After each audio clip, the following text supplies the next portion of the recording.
Peace. Ethan Indigo Smith here, the philosopher stoned, where we discuss the exoteric and the esoteric across the spectrum and the touch on all things metaphysical and political. So the archetype of the Sigma. First thing to understand about the Sigma characteristics is that it's one of six typologies put forth. Alpha and beta are, of course, the main two. Uh, Gamma and delta and omega, I believe that's the total, are the others. But they all have their own places, and no one is one face of this cube of characteristics, six-sided cube of characteristics, if you will. No one's just one-sided, especially when they're in different groups. So the characteristics are interchangeable, and of course, some people are more one than the other, of course. But one thing to understand, I think, that is overlooked often is the relationship of groupings of people.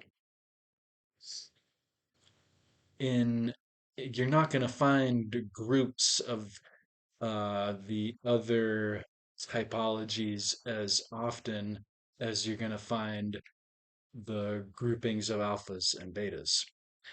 In fact, I mean, we can see this unfold theoretically in A and B groups in every culture and country.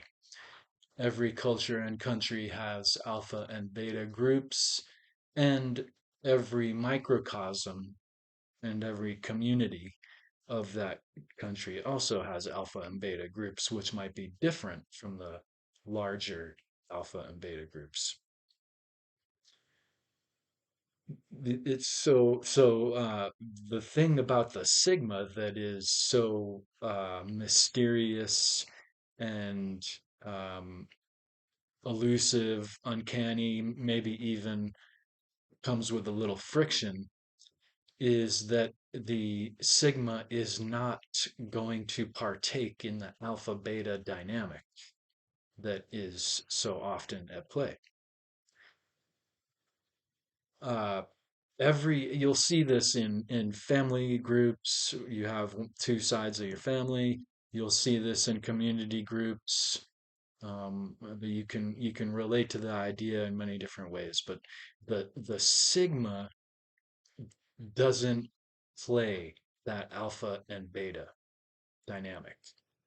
But the sigma is not the omega. The omega is completely outside of that interplay. um, and these aren't to say that one is superior or inferior, because again, it changes in the microcosm of the community, and people are just people. There's bigger qualities at stake that might define them as being inferior and superior, or bigger actions that might result into them being inferior, superior. The the omega is completely outside of the interplay of the A and B groups. The sigma aspires to be, but he still is worldly. He still is, as much as he's different from alpha and beta or A and B groups, he's still stuck among them. And I think we can infer this sensibility about sigmas that they might feel this way. The archetypal sigma is the blind swordsman, one of the longest running TV series in Japan is about Ichi the masseuse, right? And he is the blind masseuse and the blind swordsman. Another great aspect of this storyline, the series of the blind swordsman, is that everything he does is yin compared to the alpha and beta groups that he uh, is interacting with. In most every episode, you see how the alpha and beta groups are afraid of Ichi, the blind swordsman, but come to see him as the only person that might help them and that can empathize with them. Uh, and they realize that he's maybe their hero, most certainly, and that he's their hero and definitely not their enemy. The A and B groups in this storyline set in post samurai Japan are the criminals and the regular farmers, you could say. The criminals, they might be governmental leaders in the storyline, but you'll see that basically Ichi comes into the scene and he experiences uh, the alpha groups trying to rip him off because he's blind. And then he just reflects back what is offered. Um, and the beta group fears him and he ends up offering them help through the storyline that's very much like the Kung Fu series in the US. He travels from town to town, and people fear him and disdain him, and he becomes legendary in his capacity as a swordsman. And he holds his sword yin. Not only is he blind, and that's a whole yin layer, he also holds his sword upside down. Um, and there's two scenes that really reflect to me the difference of the sigma and the omega, and uh, we can see pretty clearly the difference between the alpha and beta of the sigma. But there's one point when Ichi meets a group of blind monks, Buddhist monks, and they're walking to a village, and he meets them and he joins with them. He's going to the same place, and he's uh, so excited that he's meeting blind people, and all the Sigma wants to do is be the Omega and get out of the interplay of the Alpha and Beta.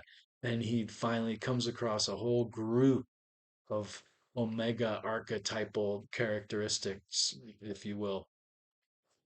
And they travel together, and the leader of the group of monks at one point says, you can, you're not coming with us further. You can't hang with us. And Ichi is kind of stunned and a little bit hurt. He says, "But why? I really want to be a devout Buddhist monk, and I, I I'm blind like you guys. I'm just like you." And he says, "No, no, you're not like us. You were not born blind. We were all born blind. You can still see the world and understand what it is. We're as if we're walking through the void. We're on a whole different place than you. You still see the world. That's why carry the sword or something to the effect of that. And and of course, Ichi moves on to be a hero to the betas and destroy the alpha in that town. Anyway, this a second scene that's very indicative of this pursuit and the difference of the sigma and the omega. Ichi is, his ability to his athletic ability is confounding. Um, and he's very simple and clumsy even as he's walking, but whenever there's a sword fight, he's on it like Daredevil, right? And so, but there are moments when he can, detect what's going on very well. And he is hungry and walking along, and he comes across a persimmon tree, I believe, and a fruit tree anyway. And he's just glad to eat some persimmons off the tree. And all these sparrows, I believe, are around the tree, and they're all, you know, a little bit frantic, basically because of the presence of Ichi, the blind swordsman, and masseuse. Uh, and he's eating, and another gentleman comes along, and he says, "Hi, oh, you're very lucky to be here. Now the persimmons are perfect." And they exchange some, you know, pleasantries, and then the man proceeds to call the birds to him, and all the birds are coming to him and landing to him, and he's feeding them and he's interacting with them, and they trust him greatly, the little sparrows. And Ichi says, "Oh, wow, you're amazing. How are you doing this?" He's like, "Oh, I'm just at peace with the world, and they know I would never hurt them."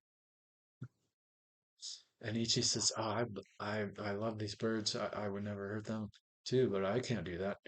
And he said, "No, no, but they know that you have it in you, that you could, if it came down to it, do some very damaging swordsmanship, right?"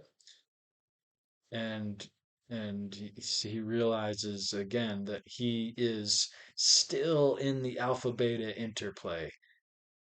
Different, not the same, not the A and B group, but he's still in that interplay. So, wonderful movies and martial art TV series. I'll leave a link below to some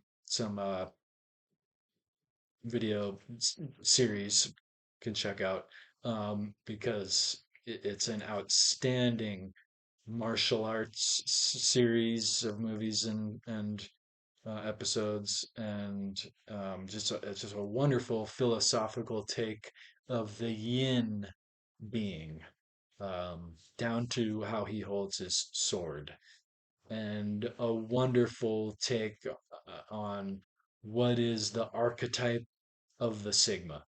It's the blind swordsman. So, peace on earth.